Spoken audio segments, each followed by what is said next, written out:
Plus d'un tiers de toutes les milles parcourues par les wagons en Amérique du Nord sont à vide. 30 tonnes d'acier traversant la moitié du continent sans un gramme de charge utile. Et personne ne les arrête.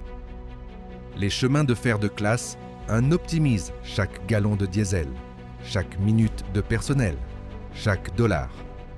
Rien n'est gaspillé. Sauf cela. L'explication implique des freins qui n'ont pas changé depuis 150 ans et un calcul qui défie toute logique. Pourquoi coûte-t-il plus cher de se débarrasser d'un wagon vide que de le traîner? Pourquoi un train ne freine pas comme un camion? Pour comprendre le problème, il faut entrer dans le train, littéralement.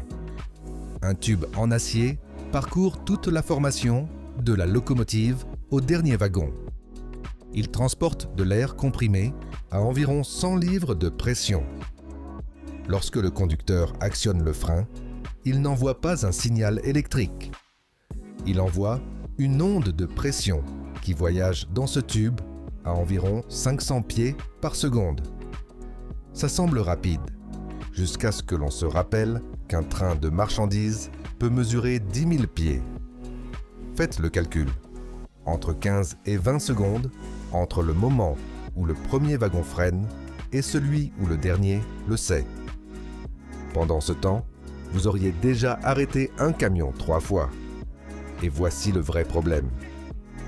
Pendant que les wagons de devant freinent déjà, ceux de derrière continuent de pousser de tout leur poids.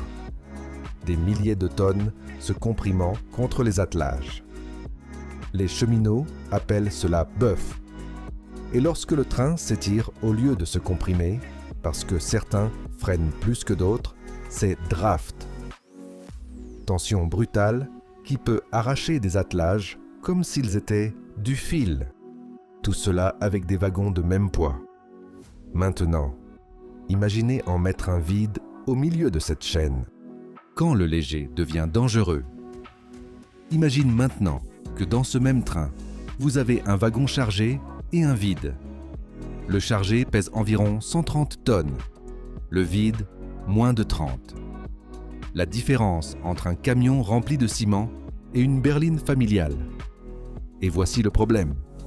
Les freins du wagon vide ne savent pas qu'il est vide. Ils appliquent la même force que s'il était chargé à pleine capacité. Mais comme le wagon pèse 4 fois moins, cette force l'arrête avec une brutalité disproportionnée. Pensez à un train marchandise typique. Des citernes remplies de pétrole devant et un fourgon vide accroché derrière. L'ordre de freinage arrive. Les citernes, lourdes et lentes, réduisent progressivement leur vitesse. Mais le vide freine comme si sa vie en dépendait. Il s'arrête plus rapidement que les wagons de devant. Et alors, il commence à tirer vers l'arrière. C'est ce qu'on appelle un événement de traction. Le train tentant de se séparer en plein mouvement. Les attelages crient sous des tensions qu'ils ne devraient pas supporter. Le wagon vide n'est pas en faute. Il ne peut tout simplement pas s'empêcher de se comporter différemment.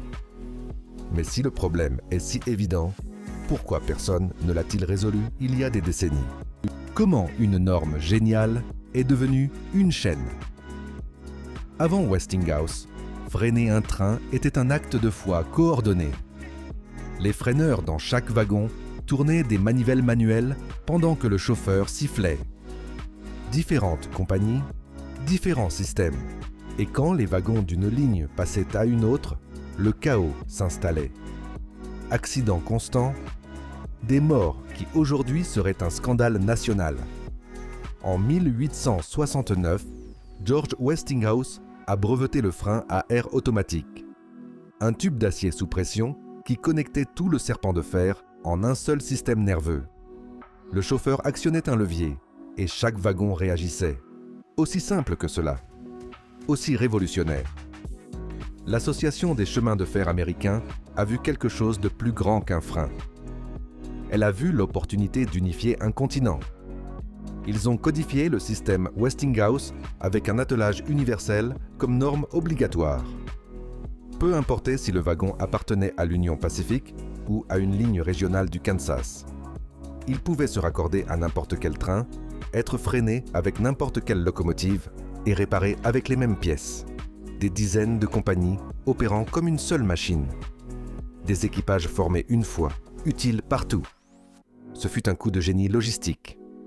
Et c'est là que les problèmes ont commencé. Quand tout le monde doit bouger ensemble, personne ne bouge. Mais la même norme qui a unifié un continent a fini par l'enfermer.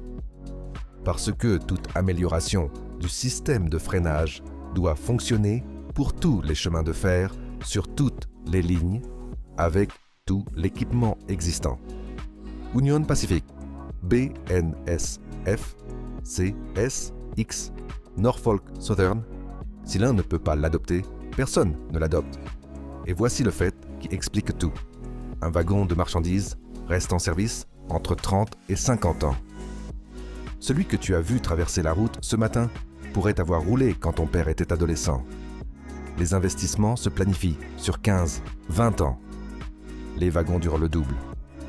Le rythme de changement dans cette industrie est géologique.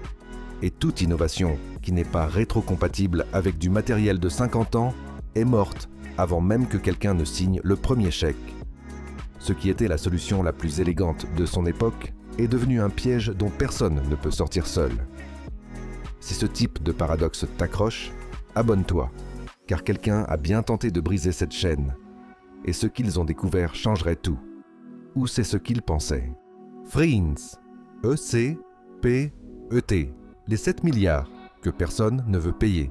Quelqu'un a essayé, quelqu'un a dit. Et si l'ordre de freinage arrivait à tous les wagons en même temps? Les freins, E-C-P, Electronically Controlled Pneumatic, font exactement cela. Un câble numérique parcourt tout le train et déclenche les freins simultanément. Pas de vague de pression se propageant wagon par wagon. Pas de retard de 15 secondes entre la tête et la queue. BNSF les a testés.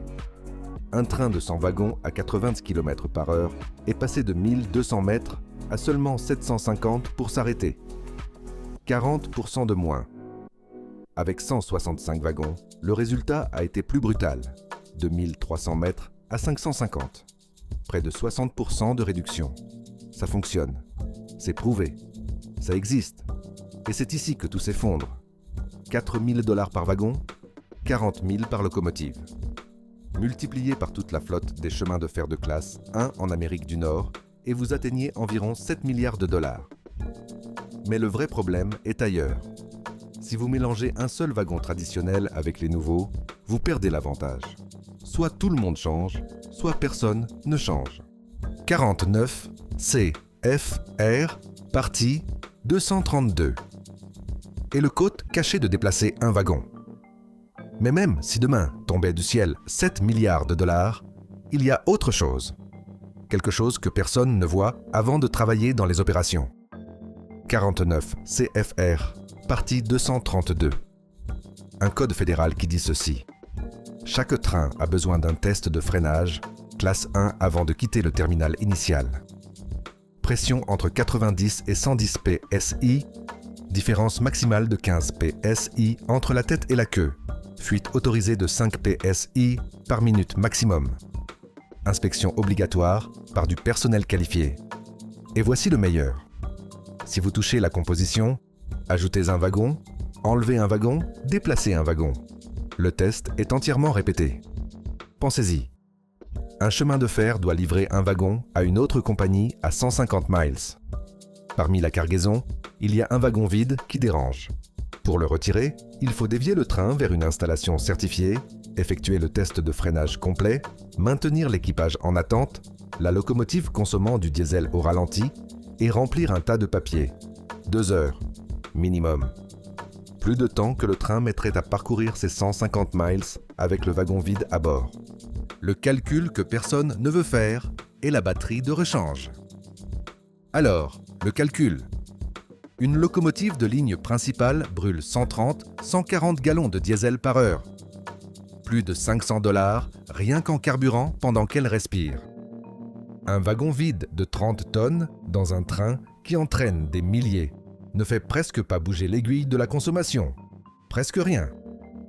Mais retirer ce wagon signifie un détour, un test de frein, 2 heures d'équipage en attente, locomotive au ralenti, papier à signer. Et pendant ce temps, le reste du système prend du retard. Là est la réponse. Traîner le wagon vide coûte presque toujours moins cher que de s'en débarrasser. Ce wagon qui semble une erreur ressemble plutôt à une batterie de rechange. Il va là où on a besoin de lui. Et si le système change, et il est en train de changer, lentement, à la vitesse ferroviaire, peut-être qu'un jour il disparaîtra. Mais aujourd'hui, il est toujours là, faisant son travail invisible. Si vous êtes arrivé jusqu'ici, vous voyez déjà ce que personne ne voit. Aimez, abonnez-vous et restez. Il y a plus d'histoires d'ingénierie cachée qui attendent.